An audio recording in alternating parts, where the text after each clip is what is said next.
Hello, everybody, and welcome back to our How To Corner. My name is Will Gray, and in today's episode, we're going to talk about finding the weight that works for you. Before we get started, please like, share, subscribe, comment. Let us know what you think about the content, and if there any content that you want us to talk about, please leave it in the comments, and we will definitely be sure to cover it. So let's get going. The agenda for today is we're going to talk about what's the proper weight, the impact of weight on performance, longevity in the sport, health and injury prevention, strategies to achieve and maintain the right weight, mental and emotional well being during this transition of what's the right weight for you when you're playing your sport. So let's get to the first part of it. What is the proper weight? The proper weight depends on your body frame for real. If you are a person that's unaware of kind of what your body frame probably looks like in reference to what weight it probably could carry, one of the biggest things that you can kind of sort of see in a person when you first view them or look at yourself in the mirror, if you have very broad shoulders, you probably can carry a little more weight, especially in the upper part of your body. You have people who have actually a big frame where you can see that, wow, their bones or their structure, their thighs are very, very how can I say this, massive, in the sense of like they can carry more weight in their hips. Sometimes guys have bigger backs, and I don't mean fat. I mean actually have a bigger, wider back, and that kind of ties into your frame itself, size of people hands and stuff like that. You can look at their frame and say, "Wow, your frame is very big frame." Versus you have people who have very narrow frames. They are very tall, possibly, but they don't have all those particular measurables. They don't have the broad shoulders. They don't have the wide hips or the waist circumference or the glues or the thigh size as far as like their long bones and how long those are. So they can carry some weight, but they may not be able to carry a bunch of weight.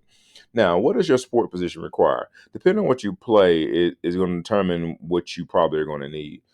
I'm going to use football and basketball as two things, right? If I play basketball, I'm probably a more leaner athlete. Not many big guys play basketball for a long time. They may start out playing when they're young like that, but they eventually have to get their weight down because if not, you have so many soft tissue injuries because of the amount of jumping, landing, stop, starting that happens in basketball. That's why more basketball athletes are a lot more leaner. And unless you're just in the top 1%, 2%, LeBron James is one of those people.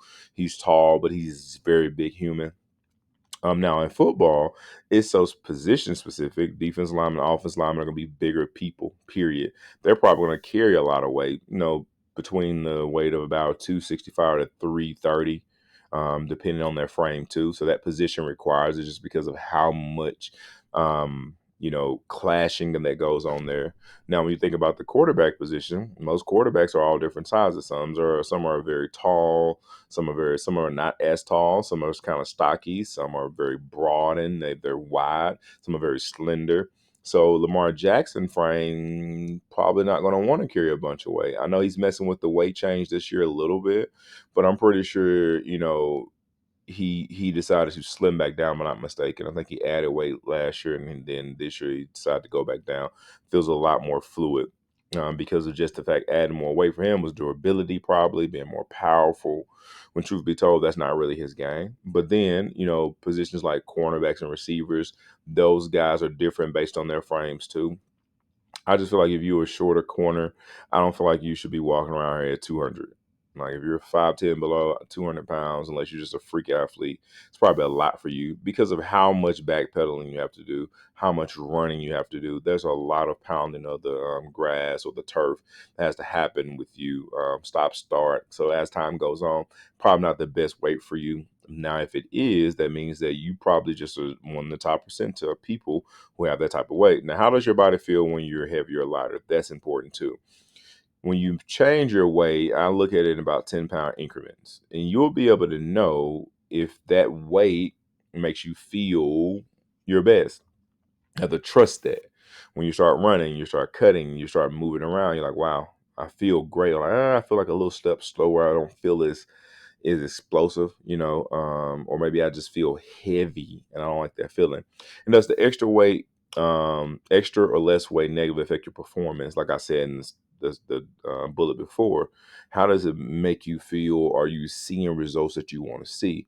Because if not, then The impact on of weight on performance, you need to really, really, really, really dive into that and try to narrow down your weight range that actually gives you the best performance. And sometimes it's just trial and error. Not many people look at you and say, "Hey, man, you would probably be good at this weight." No, that's not necessarily the truth. They'll look at you and say, "Hey, let's try to add some weight to the frame, see how you feel," and then you all just kind of go up or down from there. Usually, it's about 5 to 10 pound increments. Now, how being underweight can reduce strength and endurance. That's true. You can be a little bit underweight and not have the power that you need to have. But there's some people who may be deemed as being underweight and they're strong as crap because just like I said, just your frame and things like that. There's no specific science. There just have to be an attention to detail to the individual athlete. Very hard to do in a football program, by the way. There's just so many athletes. They're not really that locked in on each guy. They're just not, don't have the manpower to do so. But you have to be locked in on what you have going on, as well as the sport you're playing, the position you're playing, to make sure you're getting the most impact of weight on your performance. So when you change it, when you add muscle or cut, you want to be able to be better in what you're trying to do. Now let's talk about longevity in the sport. Obviously, longevity in the sport. One of the people we like to use is LeBron James. He has had an exceptional career to be able to maintain his actual ability to be able to play at a high level and also to be able to do it for an extended period of time. He kind of sort of speaks to the thing of longevity in the sport. There's a lot of things at play here with him, though. The amount of money he puts into his body to be able to maintain himself, also genetics from a standpoint that his body, the way he moves, the type of injuries he's been able to avoid. And when he does have an injury, Braun is very durable. So when you're sustaining a career, why maintain a healthy weight helps? It does. As you get older, you're probably going to be a little bit lighter, a little less impact on your joint.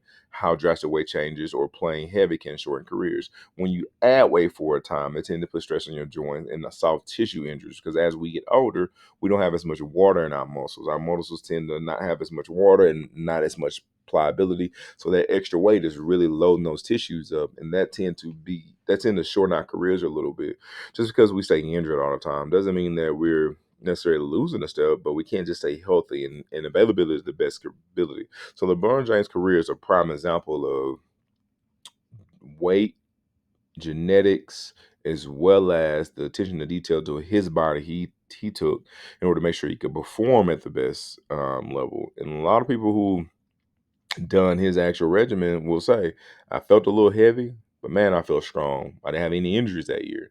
So there's some give and take there. There's some specificity there that you may want to look into to see what he do to be able to figure out what works for him and then try to apply to you in some shape, form, or fashion. But that's how you maintain longevity is you really dialing in on your weight, your playing weight, position you're playing, and always being willing to tweak things as your career goes on.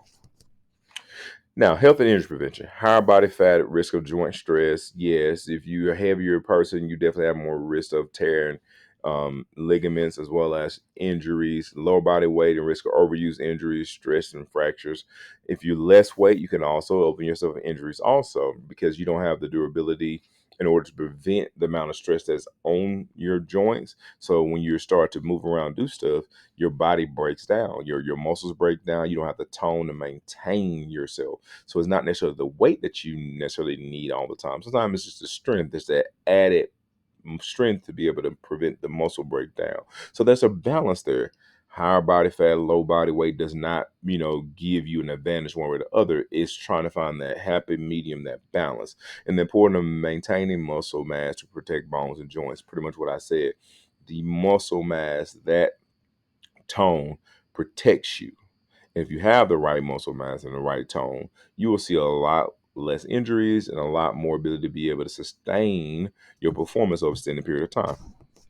Now, what are some strategies to achieve and maintain the right weight? Now, with that in mind, the strategies, obviously nutrition is important.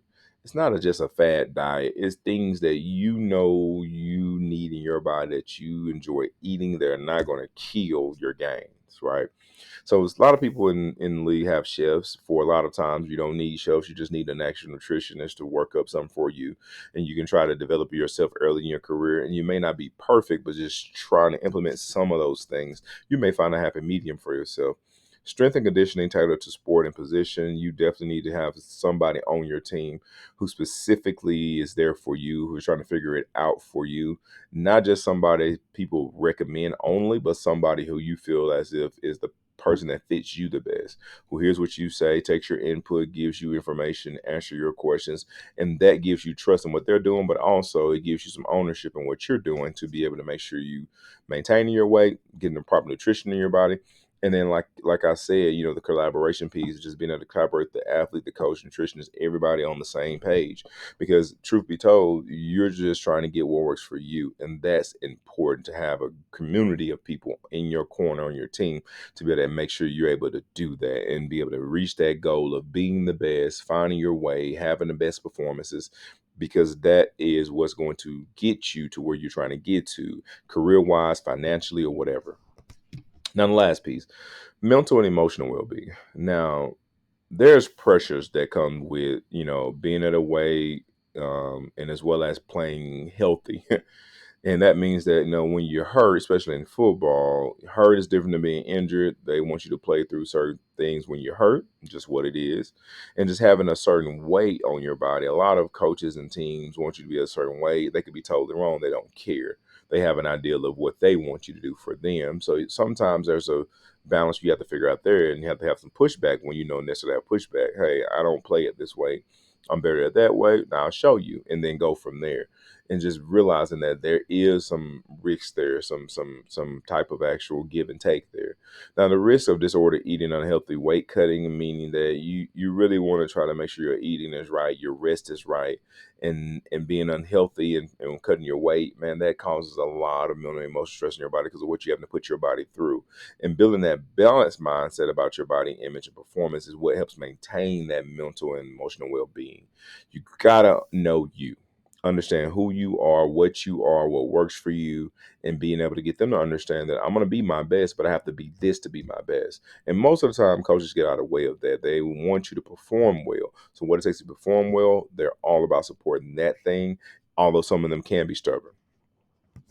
We hope today's talk gave you some information that you needed in order to be able to determine what weight worked best for you, and understanding the give and take of doing all of those things the right way, and the actual strategies, as well as the mental and emotional well-being that has to come into play to be able to make sure you're able to attack that and keep going and be consistent. If you're looking for us, we're on all platforms, obviously at 3Gen Physical Therapy. Our website is attached there too. You have a contact page on our website. You can send us some information or some questions you have about stuff, and we can send you some information. But with that being said, like, share, subscribe. Thank you so much for pressing play, and we hope you have a blessed one. We'll catch you in the next one.